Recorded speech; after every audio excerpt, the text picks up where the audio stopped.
అందరికీ నమస్కారం అండి. Welcome to CC media. నిన్న జగన్మోహన్ రెడ్డి గారు ఒక ప్రెస్ మీట్ పెట్టి అసలు రాష్ట్రంలో ఉన్న పరిస్థితులు మాట్లాడడం కంటే చంద్రబాబు నాయుడు గారి మీద ఆరోపణలు చేయడానికే వచ్చినట్టుగా అనిపిస్తుంది. అసలు ఆయన ఏం మాట్లాడాడు, దానికి ఏంటో మన సమాధానం అయితే చెప్తాం. మొట్టమొదటిగా పాయింట్ నెంబర్ 1 ఆయన మాట్లాడింది ఏంటంటే చంద్రబాబు సూపర్ 6తో సహా హామీలు అయితే చాలా ఇచ్చాడు కానీ ఒక్కటి కూడా అమలు చేయలేదని చెప్పి మాట్లాడారు. మరి నిజంగా సూపర్ 6 గురించి ఒకసారి మాట్లాడుకుందామండి. చంద్రబాబు నాయుడు గారు అధికారంలోకి వచ్చిన వెంటనే పెన్షన్ పెంచారు. పెన్షన్ 4000 చేస్తానని చెప్పి ఎలక్షన్ ముందు ఒక 3 నెలల పాటు 3000 జగన్మోహన్ రెడ్డి ఇస్తున్నాడు. వాటికి 1000 రూపాయలు 3000 ప్లస్ మొదటి నెలలో 4000 కలిపి 7000 రూపాయలు మీకు ఇస్తానని చెప్పి 7000 రూపాయలు పెన్షన్ ఇచ్చి సూపర్ 6లో మొదటి హామీని అయితే ఆయన నెరవేర్చాడు. పాయింట్ నెంబర్ 2, దీపం పథకం కింద ఏడాదికి ఉచితంగా 3 సిలిండర్లు ఇస్తానని చెప్పి ప్రతి ఇంటికి ఎవరికైతే వైట్ రేషన్ కార్డు ఉందో వాళ్ళందరికీ కూడా 3 సిలిండర్లు అయితే అందిస్తున్నారు. ఆ పథకం నడుస్తుంది. తల్లికి వందనం కింద ఎంతమంది అయితే ఇంట్లో పిల్లలు చదువుకుంటున్నారో వారందరికీ కూడా ఆ పథకం వర్తింపజేస్తామని చెప్పి ఇంట్లో ఎంతమంది ఉంటే అంతమందికి డబ్బులు ఇస్తున్నారు. గతంలో అమ్మఒడని పెట్టి ఇంట్లో ఎంతమంది ఉంటే అంతమందికి ఇస్తామని స్వయాన జగన్మోహన్ రెడ్డి గారు సతీమణి భారతి గారు చెప్పగా గెలిచిన వెంటనే ఒక్కళ్ళకి మాత్రమే అమ్మఒడి ఇచ్చిన ఘనత జగన్మోహన్ రెడ్డి గారు ఈరోజు తల్లి వందనం గురించి మాట్లాడతాడు. పల్నాడులో వైసీపీ పార్టీకి చెందినటువంటి వాలంటీర్కి 6 పిల్లలు ఉంటే 6కి కలిపి తల్లికి వందనం కింద 78,000 రూపాయలు ఇచ్చి మిగతా డబ్బులు స్కూల్ మెయింటెనెన్స్ కింద అందించినటువంటి ఘనత చంద్రబాబు నాయుడు గారిది. మరి ఇంకా సూపర్ 6 గురించి మాట్లాడుతున్నారు. మరి ఈ నెలలోనే రైతు భరోసా డబ్బులు పడబోతున్నాయి. అదేవిధంగా ఆగస్టు 15వ తారీఖు నుంచి ఉచిత బస్సు కూడా ఇవ్వబోతున్నారు. సూపర్ 6లో ఆల్రెడీ 5 హామీల అమలుకైతే చంద్రబాబు నాయుడు గారు కంకణం కట్టుకుంటే ఒక్క హామీ కూడా ఇవ్వలేదని చెప్పి ఈయన మాట్లాడుతున్నారు. మరి ఇంకేం చెప్పాలండి మనం. నెక్స్ట్ చూద్దాం. కరెంటు ఛార్జీల రూపంలో చంద్రబాబు నాయుడు బాదుడు అంట. ఈయన ట్రూఅప్ ఛార్జీల పేరుతోటి బాదుడు అని చెప్పి జనాలు నడ్డి విరిచి కరెంటు ఛార్జీలు పెంచితే దేశంలో మొట్టమొదటిసారిగా చంద్రబాబు నాయుడు గారు ట్రూ డౌన్ చేసి, అంటే కరెంటు ఛార్జీల్లో ట్రూ డౌన్ చేసి ఆయన ఈరోజు బిల్లులు తగ్గించేటటువంటి పరిస్థితి తీసుకొచ్చారు. ఈయన కూడా కరెంటు ఛార్జీల రూపంలో చంద్రబాబు బాదుడు గురించి మాట్లాడుతున్నారు. చంద్రబాబు గారు ఛార్జీలు తగ్గిస్తే ఈయనేమో ట్రూఅప్ ఛార్జీలు పెంచాడని చెప్పి మాట్లాడుతున్నారు. ఇంకేం చెబుతామండి మనం. నెక్స్ట్ వచ్చి పిల్లల చదువుతో చంద్రబాబు చెలగాటమాడుతున్నారు, విద్యార్థులు చదువులు ఆపేసి పనులకు పోతున్నారు అంటున్నారు. గతంలో జగన్మోహన్ రెడ్డి గారి గురించి తీసుకుంటే పిల్లలకి మధ్యాహ్న భోజనం పథకం కింద లావు బియ్యంతో అన్నం పెడితే కడుపులో నొప్పి వచ్చేదంట తినలేక. స్వయాన ఒక స్కూల్కి వెళ్ళి నేను విద్యార్థులను ఇంటర్వ్యూ చేసినప్పుడు చెప్పినటువంటి మాట. ఈరోజు ఎడ్యుకేషన్ మినిస్టర్గా ఉన్నటువంటి నారా లోకేష్ గారు జియో ట్యాగింగ్ చేసినటువంటి సన్న బియ్యం ఏవైతే ఉన్నాయో ప్రతి స్కూల్కి పంపిస్తా రోజుకో వెరైటీతోటి ఫుడ్ పెడుతున్నారు. సూపర్గా ఉంటుందండి ఫుడ్. ప్రతిరోజు ఇప్పుడైతే ఇక్కడే తింటున్నాం, ఇదివరకు బాక్సులు తెచ్చుకునే వాళ్ళని పిల్లలు చెప్పారు. అదేవిధంగా చూసుకున్నట్లయితే విద్యార్థులకు ఇచ్చేటటువంటి కిట్లు ఏవైతే ఉన్నాయో జగనన్న విద్యా కానుక అని షూ మీద విద్యా కానుక, జగనన్న విద్యా కానుక, సాక్సుల మీద విద్యా కానుక, బెల్ట్ మీద విద్యా కానుక, బ్యాగ్ మీద విద్యా కానుక.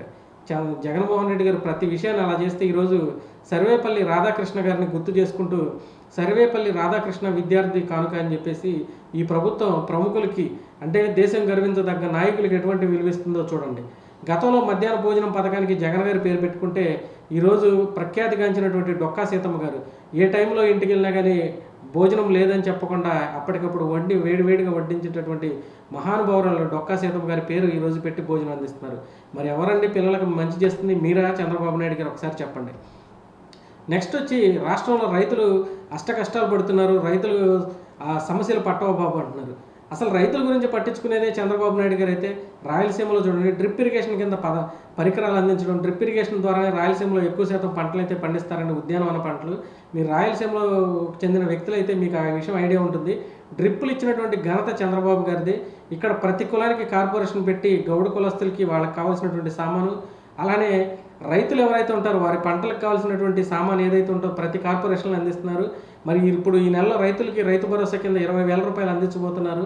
మరి ఈరోజు జగన్మోహన్ రెడ్డి గారు రైతు సమస్యల గురించి మాట్లాడడం అంటే అసలు ఏ విధంగా అర్థం చేసుకోవాలో మీరే చూడండి. నెక్స్ట్ వచ్చి చంద్రబాబు మాట వినకపోతే డీజీ స్థాయిలో ఉన్నటువంటి అధికారులు ఎవరైతే ఉన్నారో పిఎస్ఆర్ ఆంజనేయులు, సునీల్ కుమార్, విశాల్ గున్ని, కాంతి రాణా టాటాని వేధిస్తున్నారు అంటున్నారు. అసలు వీళ్ళ స్టోరీ గురించి రాష్ట్రంలో ఒక పెను సంచలనం అయిందండి. మరి ముంబైకి చెందినటువంటి నటి కాదంబరి జత్వానీ గారు ఆమెని తీసుకొచ్చి ఇబ్రహీంపట్నం దగ్గర ఉన్నటువంటి కొండపల్లిలో గెస్ట్ హౌస్లో పెట్టి ఆమెను ఎంతగా హింసించారు. వైసీపీ పార్టీకి చెందినటువంటి నాయకుడు కుక్కల విద్యాసాగర్తో కలిసి ఆమెను ఎంతలా వేధించారో మీ అందరికీ తెలిసిన విషయమే. మరి ఈ రోజున ఆమె ధైర్యంగా ముందుకొచ్చి ఈ ప్రభుత్వంలో నాకు న్యాయం జరుగుతుందని కేసు పెడితే వాళ్ళని అరెస్ట్ చేయగా వాళ్ళని వేధిస్తున్నారని చెప్పి జగన్ గారు మాట్లాడడం అంటే ఇంకేం చెప్తాం సార్. నెక్స్ట్ వచ్చేసేసి బాబు మాట వినలేదని పోస్టింగ్లు ఇవ్వట్లేదు అంటున్నారు. ఎవరైతే తప్పుడు నడత తప్పుడు ప్రవర్తన ఉందో అటువంటి వాళ్ళని మాత్రమే పక్కన పెట్టారు. గత ప్రభుత్వ హయాంలో ప్రజాస్వామ్యానికి సంబంధించిన రాజ్యాంగ విలువల ప్రకారం నడుచుకుని వ్యక్తులు ఎవరైతే ఉన్నారో వారి మీద మాత్రమే ఈ ప్రభుత్వంలో చర్యలు తీసుకున్నారు. నెక్స్ట్ చూడండి, రెడ్ బుక్ రాజ్యాంగంతో రాష్ట్రంలో భయానక పరిస్థితి అంట. రెడ్ బుక్ ఎవరి మీద అండి ప్రయోగిస్తుంది? తప్పు చేసిన వాళ్ళ తాట తీస్తామని లోకేష్ గారు ముందుగానే చెప్పారు. రెడ్ బుక్ మమ్మల్ని ఏం చేస్తామని చెప్పేసి ఇష్టం వచ్చినట్టు ఎద్దేవా చేసి లోకేష్ గారిని ఈరోజు ఆయన చూసి భయపడే పరిస్థితి వచ్చారు. మరి చూడండి, party office TDP party office మీద దాడి చేసినటువంటి వ్యక్తుల్ని, చంద్రబాబు గారి ఇంటి మీద దాడి చేసినటువంటి వ్యక్తుల్ని, అదేవిధంగా రాష్ట్రంలో అరాచకం సృష్టించిన వ్యక్తుల్ని మాత్రమే రెడ్ బుక్ రాజ్యాంగం ప్రకారం శిక్షిస్తున్నారు. మరి ఇది కూడా తప్పు అంటే ఎట్లా అండి? అంటే మీరు ఏమో ఏ పనైనా చేస్తారు, కానీ ఈరోజు చర్యలు తీసుకుంటే మాత్రం రెడ్ బుక్ రాజ్యాంగం అంటున్నారు. ఏం చెప్తాం ఇంకా? నెక్స్ట్ వచ్చి రాష్ట్రంలో ప్రజాస్వామ్యం ప్రమాదకర పరిస్థితులు ఉందంట. గుడివాడలో మా జడ్పీ చైర్పర్సన్ హారిక మీద దాడి చేశారంటున్నారు.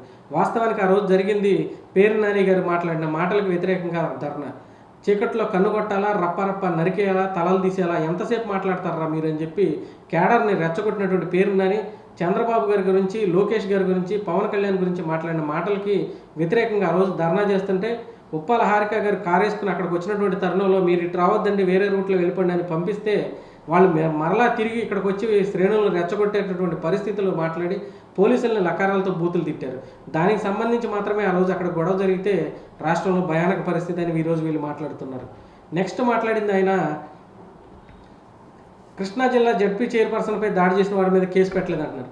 గత ప్రభుత్వంలో మీరు దళిత డ్రైవర్ సుబ్రహ్మణ్యాన్ని డోర్ డెలివరీ చేసిన అనంతబాబు మీద కేసు పెట్టారా? శిరోమండలం చేసినటువంటి మీ పార్టీ వాళ్ళ మీద కేసు పెట్టారా? దళిత జడ్జిని వేధించిన వాళ్ళ మీద కేసు పెట్టారా? దళిత డాక్టర్ సుధాకర్ని చంపేసిన వాళ్ళ మీద కేసు పెట్టారా? లేదంటే నీకు సంబంధించి సొంతంగా కోడికత్తి కేసులో జైల్లో ముగ్గిపోయిన కోడికత్తి సీన్ కోసం వచ్చే సాక్ష్యం చెప్పావా? ఈరోజు నువ్వు రాజ్యాంగం విలువలు అని మాట్లాడుతుంటే ఎలా ఉందో చెప్పండి జగన్మోహన్ రెడ్డి గారు. నెక్స్ట్ వచ్చి రైతులకు మద్దతుగా మిర్చి యార్డుకు పోవడం తప్పేనా అని మాట్లాడుతూ ఉన్నారు. రైతులకు మద్దతుగా వెళ్ళడం తప్పని ఎవరు అంటలేదు. మీరు మిర్చి యార్డుకు చేసిన నిర్వాహకం ఏంటంటే అక్కడికి వెళ్ళి కొంతమందితో మాత్రమే అనుమతి ఉందండి, అక్కడికి వెళ్ళి పరామర్శించిన రైతులంటే బల ప్రదర్శన చేయడానికి వేల మందిని వేసుకుని అక్కడికి వెళ్ళి మీరు పరామర్శించినట్టు చేసి వచ్చేటప్పుడు మీతో పాటు వచ్చిన కొంతమంది రైతులు అమ్ముకోవడానికి తెచ్చిన మిర్చి టిక్కీలు దొంగతనం చేసుకుని బయటికి తీసుకొచ్చేయడం సీసీ కెమెరాలో స్పష్టంగా రికార్డ్ అయ్యి వాళ్ళందరినీ పట్టుకోవడం జరిగింది. మరి మీరు పరామర్శ కోసం వెళ్ళారా, మిర్చి టిక్కీలు దొంగతనం చేయడానికి వెళ్ళారా? ఒకసారి మీరే ఆలోచించండి జగన్మోహన్ రెడ్డి గారు. నెక్స్ట్, సినిమా డైలాగులను పోస్టర్లుగా పెట్టినందుకు కేసులా?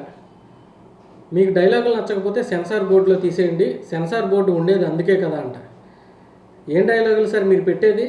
సినిమా డైలాగులు పెట్టడం తప్పని ఎవరు అనలేదు. రప్ప నరికేస్తాం, మేము అధికారంలో రాగానే తలలు లేపేస్తాం, మీ టైం వచ్చింది ఎగరండి, మా టైం రాగానే ఎగరేస్తాం, ఇలానా? అంటే ప్రజలను భయభ్రాంతులు చేసే విధంగా గంజాయి బ్యాచ్ని వెనకాల వేసుకొని సినిమా డైలాగుల్లో ఈ పోస్టర్లు పెట్టి ప్రజలందరినీ భయభ్రాంతులకు గురి చేయడం కరెక్ట్ అంటారా? రప్ప నరుకుతామనే డైలాగులు పెట్టిన వాళ్ళని అరెస్ట్ చేస్తే వీళ్ళని కూడా అరెస్ట్ చేస్తారా? ఏమన్నాడు మా వాడు? రప్ప నరుగుతానన్నాడు. మంచిదేగా అని చెప్పి మాట్లాడారు మీరు. అంటే రప్ప నరకడం అనేది మీ దృష్టిలో మంచిది, మరి రాజ్యాంగం ప్రకారం అది తప్పు కాబట్టి అరెస్ట్ చేశారు. ఇది కూడా తప్పంటే ఎలా జగన్మోహన్ రెడ్డి గారు? నెక్స్ట్, ఇలా అయితే ఎలా రైతులు బతుకుతారంట. మా హయాంలో తోతాపూరి కేజీ 25 నుంచి 29 రూపాయలు అమ్మింది, చంద్రబాబు గారి హయాంలో ఇప్పుడు 2.5 నుంచి 3 రూపాయలకే కేజీ కొంటున్నారంట. ఎంత హాస్యాస్పదం జగన్మోహన్ రెడ్డి గారు. మీ హయాంలో అసలు ఏ రోజన్నా 25 రూపాయలు తోతాపూరికి కొన్నారండి మీరు? అక్కడ పెద్దిరెడ్డి గారు సిండికేట్ మామిడి పల్పు తయారీ పరిశ్రమలు ఎవరైతే ఉన్నారో మామిడి గుజ్జు పరిశ్రమలకు సంబంధించిన వాళ్ళు, ఈ ప్రభుత్వం వచ్చిన తర్వాత చంద్రబాబు నాయుడు గారిని భ్రష్టు పట్టించాలి, ఈ ప్రభుత్వాన్ని బద్నాం చేయాలని చెప్పేసి అసలు తోతాపూరి రైతుల దగ్గర నుంచి మామిడి కొనకుండా స్ట్రైక్ లాంటిది చేస్తే ఇప్పుడు 8 రూపాయలు ఇస్తున్నారు, ఈ రేట్ అమ్మితే మేము నష్టపోతామని రైతులందరూ ఏకగ్రీవంగా ప్రభుత్వానికి మొరపెట్టుకున్నటువంటి తరుణంలో మరో 4 రూపాయలు కలిపి 12 రూపాయలకు కొనండి అని చెప్పేసి మామిడి గుజ్జు పరిశ్రమలకి చంద్రబాబు గారు చెప్పినటువంటి తరుణంలో మీరు అక్కడికి వెళ్ళి బంగారుపల్లిలో చేసింది ఏంటండి? తోతాపూరి మామిడిని ట్రాక్టర్లతో తెచ్చి రోడ్ల మీద పోసి ఆ రోడ్ల మీద తొక్కించేశారు. మీరు సత్తెనపల్లి వెళ్ళి మీ పార్టీ కార్యకర్త సింగాని మీ కారు కింద వేసి తలకాయని తొక్కించారు, బంగారుపల్లి వెళ్ళి మామిడికాయలని తొక్కించారు. ఎక్కడికైనా కానీ అది తలకాయ మామిడికాయ అనేది కాదు, మాకు తొక్కించడం మాత్రం కామన్ అనే డైలాగుని చెప్పినటువంటి మీరు కూడా ఈరోజు తోతాపూరి రైతుల గురించి మాట్లాడుతున్నారు. ఎప్పుడైతే మీరు అక్కడ బంగారుపల్లి వెళ్ళి రైతులు పరామర్శ పెడితే అడవుడు చేసి వచ్చేసిన తర్వాత ఈ రోజున ఆ పల్ప్ పరిశ్రమ యజమానులు ఎవరైతే ఉన్నారో అందరూ కూడా మామిడికాయలు ఎన్ని ఉంటాయని పట్టరండి మేము కొంటామని చెప్పి మాట్లాడుతున్నారు. అంటే మీరు వచ్చే వరకేమో మామిడికాయలు మేము కొనము అని చెప్పేసి అందరూ ఏకగ్రీవంగా సిండికేట్గా ఏర్పడి రైతులను మోసం చేసి అది అయిపోయి ప్రభుత్వం మీద నిందపడిన తర్వాత ఈరోజు మనం అనుకున్న పని అయిపోయింది కాబట్టి ఈరోజు మనకి వాళ్ళతో అవసరం అని చెప్పేసి రైతులు రమ్మని చెప్తున్నారా? ఇదేనా సార్ మీరు రైతుల గురించి ఆలోచించే విధానం? నెక్స్ట్ పాయింట్, 6 సార్లు ఎమ్మెల్యేగా గెలిచిన నల్లపురెడ్డి ప్రసన్న కుమార్ రెడ్డి ఇంటిపైన దాడి చేశారని మాట్లాడుతున్నారు. నెల్లూరులో ఏం జరిగిందో ఒకసారి మనం ఆలోచిద్దామండి. కోవూరులో గెలిచినటువంటి మహిళా ఎమ్మెల్యే వేమిరెడ్డి ప్రశాంతి రెడ్డి గారిని పట్టుకుని నల్లపురెడ్డి ప్రసన్న కుమార్ రెడ్డి అనే వ్యక్తి 6 సార్లు ప్రజాప్రతినిధిగా గెలిచాడని చెప్తూ ఉన్నారు. మరి ఒక మహిళ గురించి ఎంత జుగుప్సాకరంగా మాట్లాడాడండి. ఒక మహిళ గురించి మాట్లాడాల్సిన మాటలేనావి? వేమిరెడ్డి ప్రశాంతి రెడ్డి గారిని పట్టుకుని నువ్వు పెద్ద బోరు బావి, నువ్వు పెద్ద బోరు బండివి, నువ్వు చిత్తూరులో తిరుపతిలో పిహెచ్డీ చేసావు, బెంగళూరులో పిహెచ్డీ చేసావు, చెన్నైలో పిహెచ్డీ చేసావు, ఆ పిహెచ్డీలు ఏంటో అందరికీ తెలుసు. వేమిరెడ్డి అన్న జాగ్రత్త, నీ దగ్గర 1000 కోట్లు ఉన్నాయి, నువ్వు ఎప్పుడో నిద్రలోనే నిన్ను లేపేస్తారని చెప్పేసి రకరకాలుగా మహిళ గురించి మాట్లాడింది తప్పు కాదు. కానీ నల్లపురెడ్డి ప్రసన్న కుమార్ రెడ్డి నీ ఇంటి మీద దాడి చేశారనేది తప్పు అని చెప్పి మాట్లాడుతున్నావు. మరి సభ్య సమాజంలో ఒక మహిళ గురించి, వాళ్ళు ఎవరైనా కావచ్చు, ఏ పార్టీ అయినా కావచ్చు, పక్కన పెడతాం కాసేపు, ఒక మహిళ గురించి ఇలా మాట్లాడడం కరెక్టేనా జగన్మోహన్ రెడ్డి గారు? మీరు ఈరోజు నల్లపురెడ్డి ప్రసన్న కుమార్ రెడ్డి గారిని సమర్థిస్తున్నారంటే మహిళలందరికీ, రాష్ట్రంలో మహిళలందరికీ మీరు ఎటువంటి సందేశం ఇస్తున్నారో ఒకసారి మీరే ఆలోచించుకోండి. రైతుల్ని పరామర్శిస్తే కేసులు పెట్టడం ఎక్కడైనా చూశారని అంటున్నారు. రైతుల్ని పరామర్శించడానికి వెళ్తే ఎక్కడ కేసులు పెట్టరండి.